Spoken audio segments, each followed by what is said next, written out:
Jack and the Beanstalk. There once lived a woman with her son Jack. They had a cow called Milky White. They lived on the milk the cow gave every morning, which they sold in the market.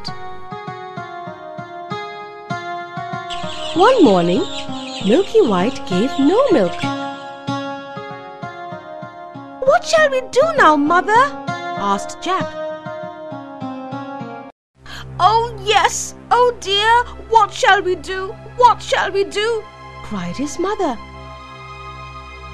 "Mother, maybe I'll get work somewhere," said Jack. "Oh, you tried working before, but you did not stay long enough," said his mother. "We must sell Milky White." "All right, Mother," said Jack. "I'll sell Milky White, and then we'll see what we can do after that." He walked on a bit with the cow.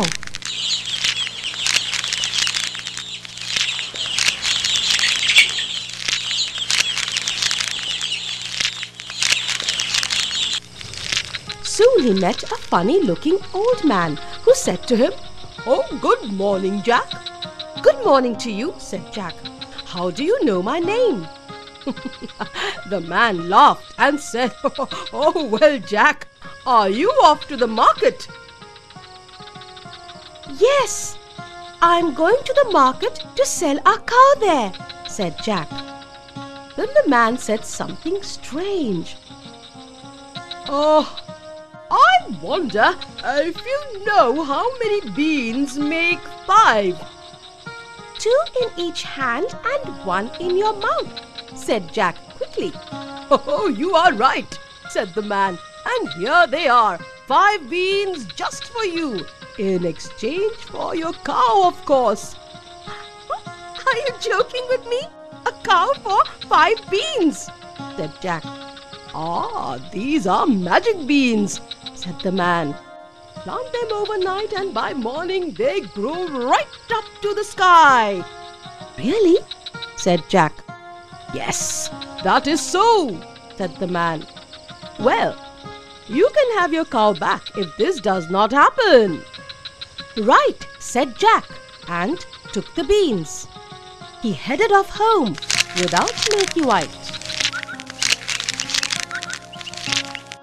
"How much did you get for her?" asked Jack's mother, waiting at the door of their house. "I got magic beans in exchange for our cow, Mother. We will soon be rich." "What?" cried Jack's mother. "Have you been such a fool? Oh, what will we do now?" And she cried and cried and cried some more, and sent Jack to bed without any dinner. She threw the beans out of the window.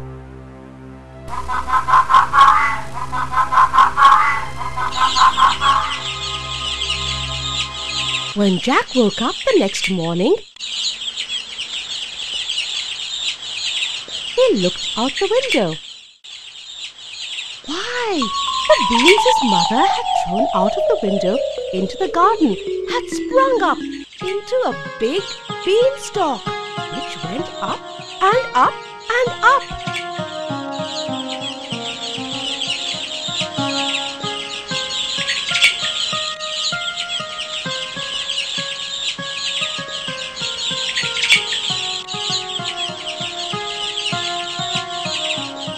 Till it reached the sky. So the man was not a liar after all. The beanstalk grew up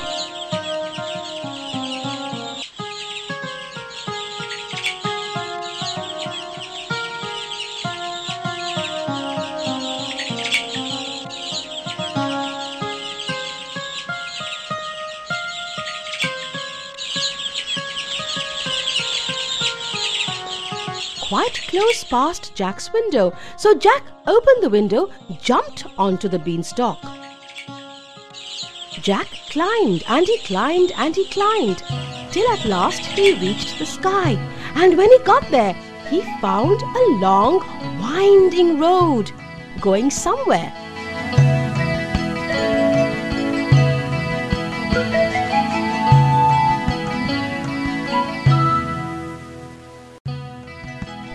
So he walked and walked till he came to a great big house.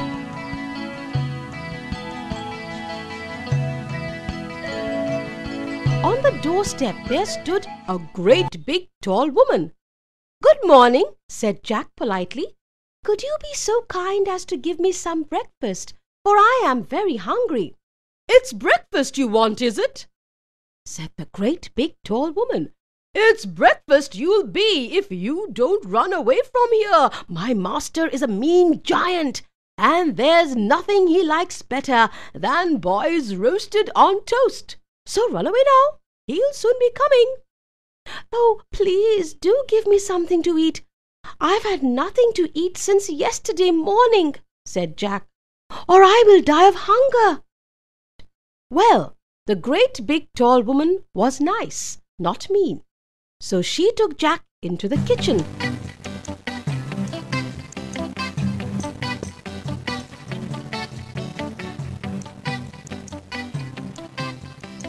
and gave him some bread and cheese and a glass of milk. Jack ate fast, but before he could finish he heard thump, thump, thump. The whole house began to tremble with the noise of someone's footsteps. "Oh my, it's my master!" said the great big tall woman. "Come along quick and jump in here."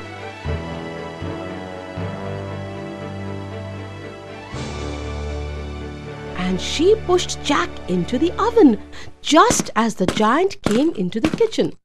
He was big and ugly and very hungry. "Oh, what's this I smell? Fee, fi, fo, fum, I smell the blood of an Englishman. Be he alive or be he dead, I'll have his bones to grind my bread." "Nonsense, master," said the servant. "Perhaps you smell what you ate for yesterday's dinner. Go, have a wash and tidy up. By the time you come back, your breakfast will be ready for you." So off went the giant to wash up. Jack was just going to jump out of the oven and run away when the woman told him not to. "Wait till he's asleep. He always sleeps after breakfast."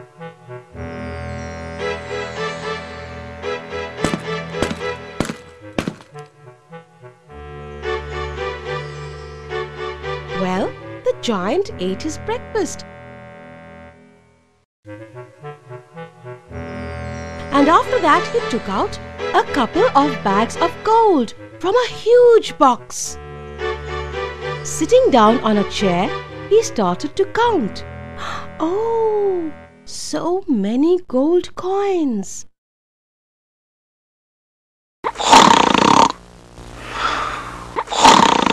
Jack crept out from the oven and quickly grabbed a bag of gold and ran as fast as he could all the way to the beanstalk.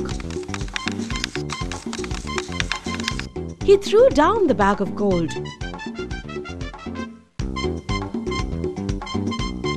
Which fell straight into his mother's garden, and then he climbed down.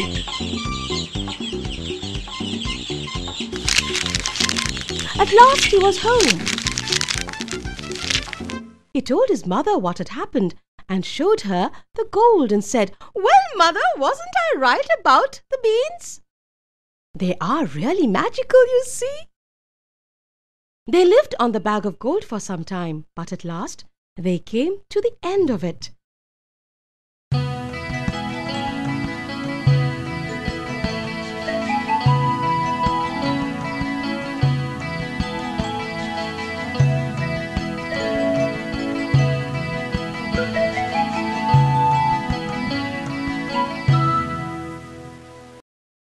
And Jack decided to try his luck once more up at the top of the beanstalk. So again he climbed the beanstalk.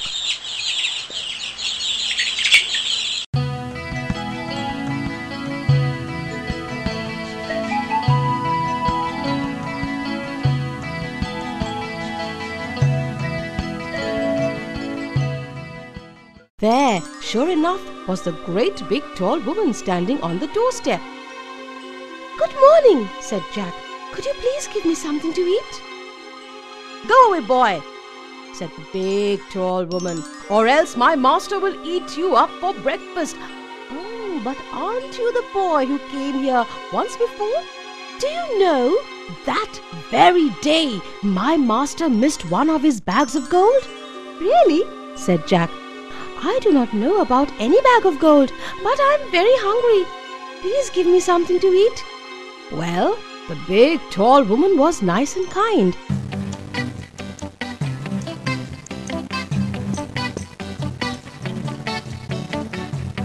Once again, she gave him something to eat. Once again, they heard thump, thump, thump.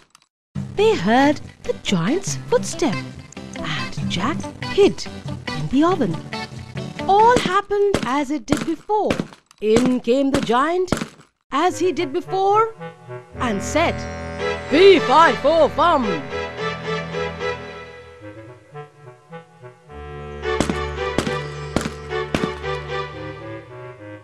And had his breakfast of 3 broiled oxen. Then he said to the servant,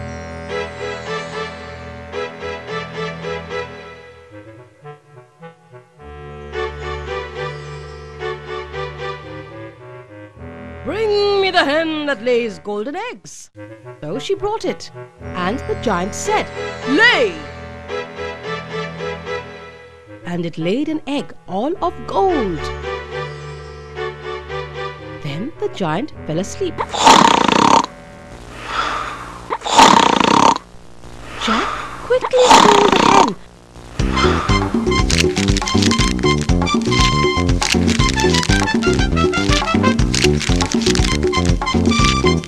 And climbed down the beanstalk. He and his mother lived happily for quite some time. Then Jack wanted to bring some more things back from the house at the top of the beanstalk. His mother told him to be careful. This time he crept past the great big tall woman and hid in the oven. He hadn't been there long when he heard thump, thump, thump. As before, in came the giant and his servant. "Fee, fi, fo, fum, I smell the blood of an Englishman," shouted the giant. "I smell him, servant, I smell him." "Do you, master?" said the servant. "Then, if it's that little naughty boy that stole your gold and the hen that laid the golden eggs, I am sure he's hiding in the oven." And they both rushed to the oven. But Jack wasn't there, luckily. He had crept out of the oven and was hiding somewhere else.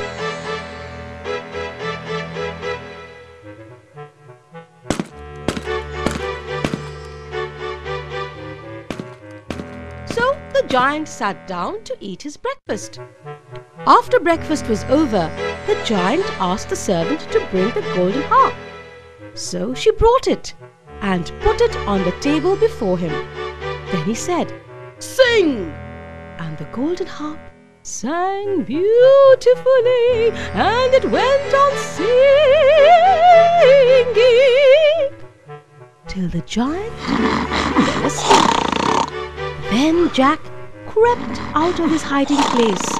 He caught hold of the golden harp and ran with it towards the door. But the harp called out quite loud, "Master! Master!" And the giant was just in time to see Jack running off with his harp. Jack ran fast, but the giant was fast too. Luckily for Jack, the giant had just woken up from his sleep, and so was still drowsy. Jack swung onto the beanstalk and slid down quickly. The giant started to climb down after Jack. Jack yelled out to his mother, "Mother, mother, bring me an axe, bring me an axe!" And his mother came rushing out with the axe in her hand. Jack jumped down and got hold of the axe and chopped the beanstalk. Chop, chop, chop! Down fell the beanstalk with a crash. Then the giant fell down with a big thump. That was the end of the giant. After that, Jack and his mother lived happily ever after. They had all the money they wanted.